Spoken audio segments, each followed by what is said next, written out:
बिस्मिल्लाहिर्रहमानिर्रहीम। अस्सलामुअलैकुम वरहमतुल्लाहि वबरकातुहू। प्यारे बच्चों, जैसा कि आप जानते हैं, आपके लिए सुनहरे अज़कार के उन्वान से मुख्तलिफ़ दुआएं आपके लिए मैं रिकॉर्ड करती हूँ।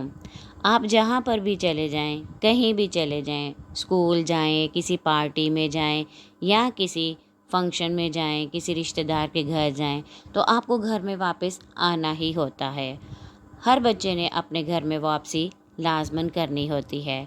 तो जब आप घर में दाखिल होते हैं तो उस वक्त भी आपने दुआ याद करनी है कि उस वक्त के लिए आपने कौन सी दुआ करनी है जो आपने घर में दाखिल होते वक्त पढ़नी है। दुआ को गौर से सुने। बिस्मिल्लाहिर्रहमानिर्रहीम। अल्लाहुम्मा इन्नी अस्अलुका खैरल मौलिजी व खैरल मखरजी बिस्मिल्लाहि वलजना व बिस्मिल्लाहि हरजना व अलल्लाहि रब्बिना तवक्कलना। मुझे यकीन है कि आपको ये अरबी याद करने में थोड़ा सा प्रॉब्लम होगा, क्योंकि आपको हो सकता है ये मुश्किल लगे, लेकिन आप इसका तर्जुमा याद कर सकते हैं, क्योंकि इसका तर्जुमा भी इसकी ये दुआ ही है। ए अल्लाह, मैं तुझसे घर में दाखिल होने और घर से निकलने की बेहतरी का सवाल करता हूँ।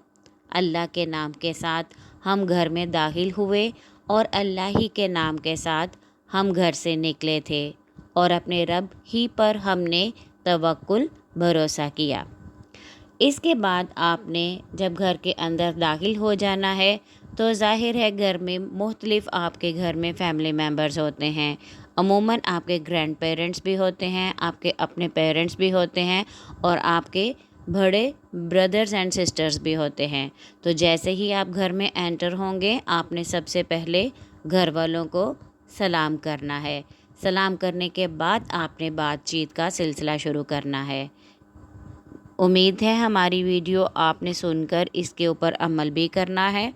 ये नहीं करना कि आपने सुन के तो इग्नोर करना है, नहीं, बल्कि आपको जो बातें बताई जाती हैं आप उनको समझें और उन पर अमल करें और उनको अपनी लाइफ में अप्लाई भी किया करें। वीडियो पसंद आए तो इसे लाइक करें, शेयर करें और कमेंट्स में अपने राय का इजहार ज़रूर किया करें और चैनल को सब्सक्राइब करना हरगिज़ ना भूलिएगा। शुक्रिया।